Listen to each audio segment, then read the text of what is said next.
everyone, I'm Mick, and today I've murdered my own clone. I think I'm waiting now that may not be the best solution. Anyway, as we are talking about cloning, what better way to start this discussion than with Star Wars Battlefront 2? No, the bad one. Or is it? This is the second installment of EA and DICE Battlefront franchise, a reboot of the LucasArts and Pandemic Studio, press F to pay respect, franchise of the same name. After the major lack of content in EA's first attempt of rebooting the franchise, Battlefront 2 was shaped up to fix all the mistakes of its predecessor. So, did it do it? Welcome to another episode of How to Take Care of Your Very Own Evil Corporations. Well, it's very easy, and we need to prepare something first.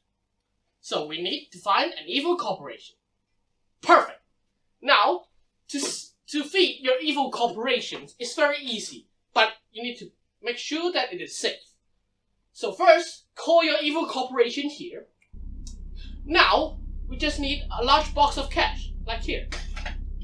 So, pour this large box of cash to your evil corporations. Well, let's address the elephant in the room, the launch controversy of this game. At launch, this game was shipped with loot box microtransactions, and leading many to criticize it as pay to win, and some would even go so far as to say this game is a glorified Star Wars film casino. Well, the EA media team did not help with this at all. But is the game any good now since they've removed these loot boxes? Well, that's why we are here to find out. Let's start off with the campaign. So, our protagonist Aiden Versio is part of Inferno Squad, a competitive esports team. An Empire elite unit. They also recon her into the Battle of the Death Star, which, okay, is fine. So anyway, let's start off with Aiden getting captured by the rebels. That is a fine start, I would say. We escape the ship with the help of the droid, which shocked people. Very nice. And we fly through space like Leia in The Last Jedi. Okay, let's keep this in mind. We then fly back to the 90s to Return of the Jedi Endor, where we see Death Star 2 blowing up on the planet's surface. This, I think, is actually a really cool idea, showing the event of our beloved films at a different angle. We can really see what the soldiers of the Empire felt when they think all is lost. Or at least we thought they did! Damn you, Episode 9! Afterwards, we're off to space again, flying through the Death Star wreckage. A very visually stunning set piece, to be honest. I feel like this would be a very good time to mention just how great this game looks. Don't get me wrong, if you throw enough money at it nowadays, you can make anything look good. Just look at EA's FIFA. Yeah, that is really cool, right? What I'm talking about is this game has fantastic art direction. The art direction perfectly captures the feeling of each distinct Star Wars planet. The cold blue of Hoth, the warm beaches of Scarif, the pleasant trees of Naboo, and even some more exotic planets like Felucia and Kraitz are perfectly captured. So back to the campaign. We go on board and see our dad, who shows us a robot Emperor Palpatine. If not for Episode 9, maybe I would care for what he's saying. We are then going to the Fondor shipyard, a scary shield gate wannabe. We then go grab a MacGuffin and go off to another fun space combat section. Just mentioning here, the Starfighter aspect of this game is developed by Criterion, which developed games like, Burnout Paradise, and some game in the Need for Speed franchise. We then go kill some bugs with Luke.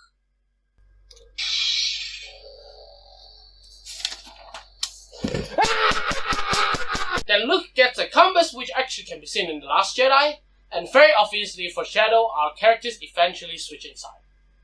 After that, it's Thanos time! Basically a completely Imperial-occupied planet, and they decide to use the MacGuffin on it.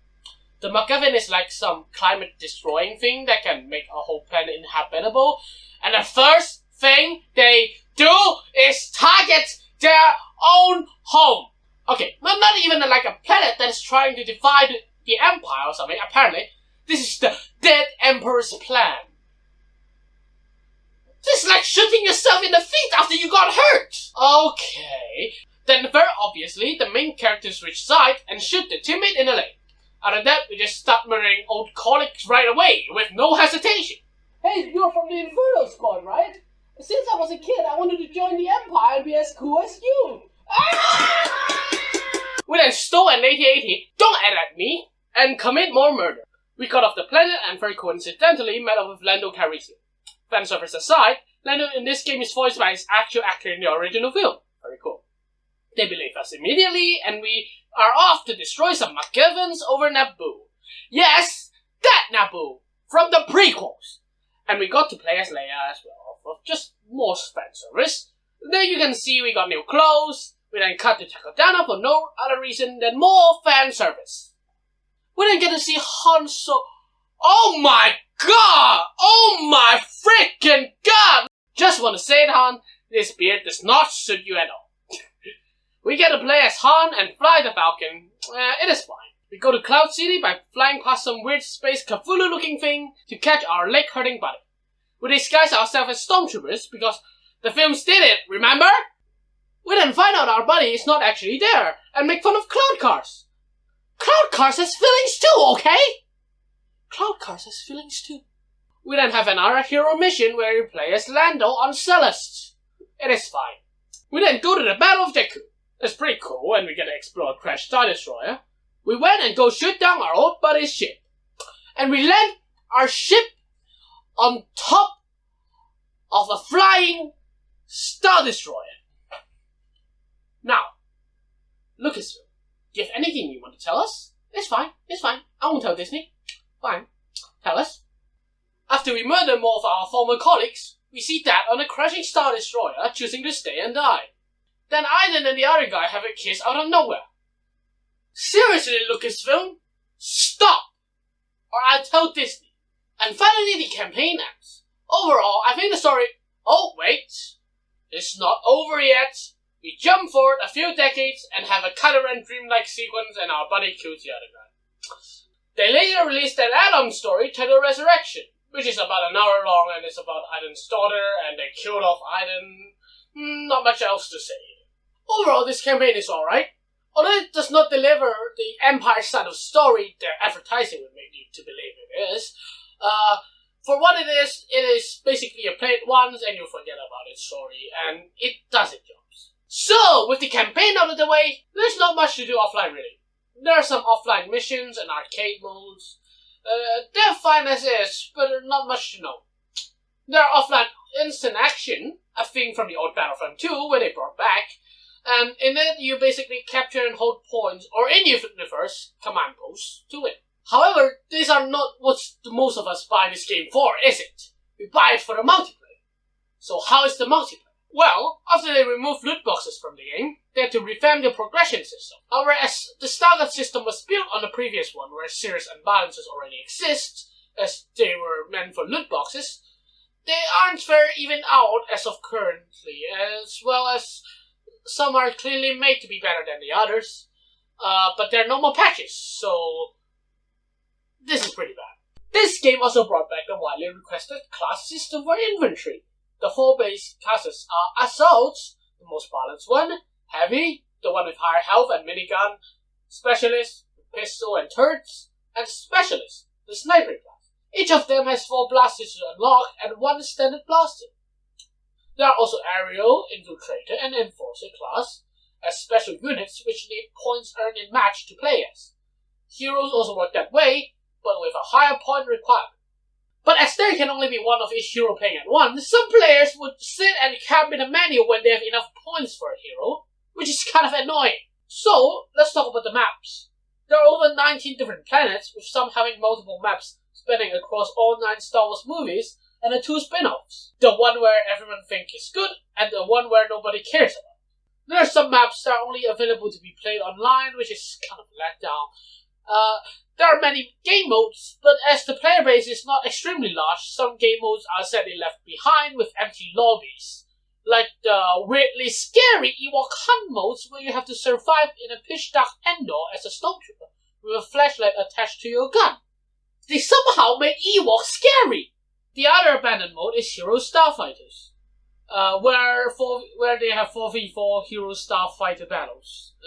Very obvious. The smaller game modes that still have players are Blasts, and obligatory, but still fine, Team Deathmatch, Strike and Extractions.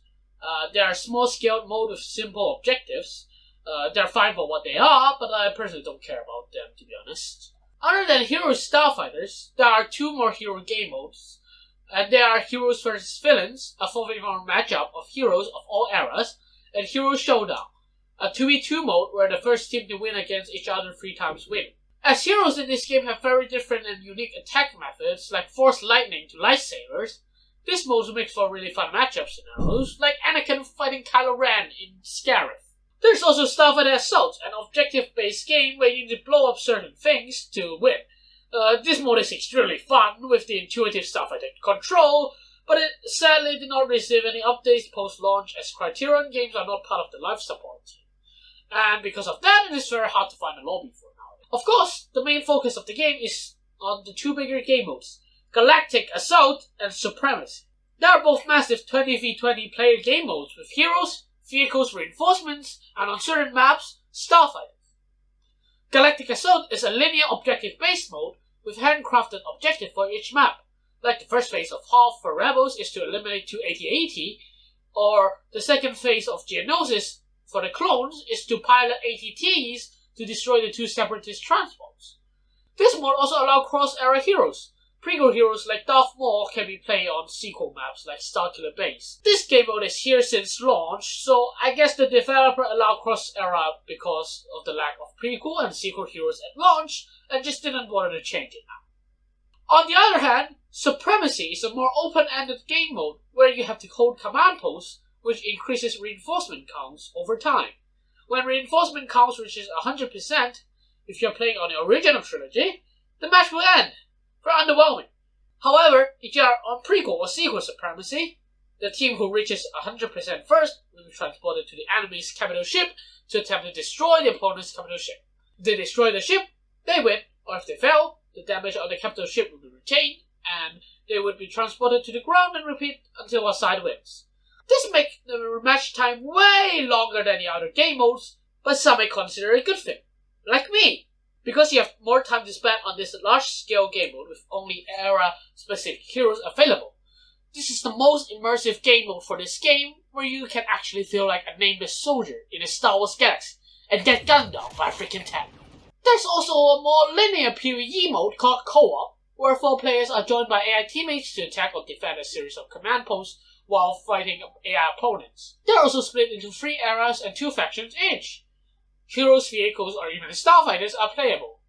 I think this mode's main purpose is for you to team up with your friends and fight some bots. But since none of my male friends own this game, and all my female friends are too busy being imaginary, I don't play this mode. Overall, I think this game has a lot of content, at least compared to most other EA's games. Well, maybe except for The Sims, but who's counting anyway? But I think it deserves more credit than most people give it for, and I'll rate this game an episode 7 out of 10, because rating it episode 8 or episode 9 would be insulting to the developers. Now, if you'll excuse me, I have a Chrome volley to this one.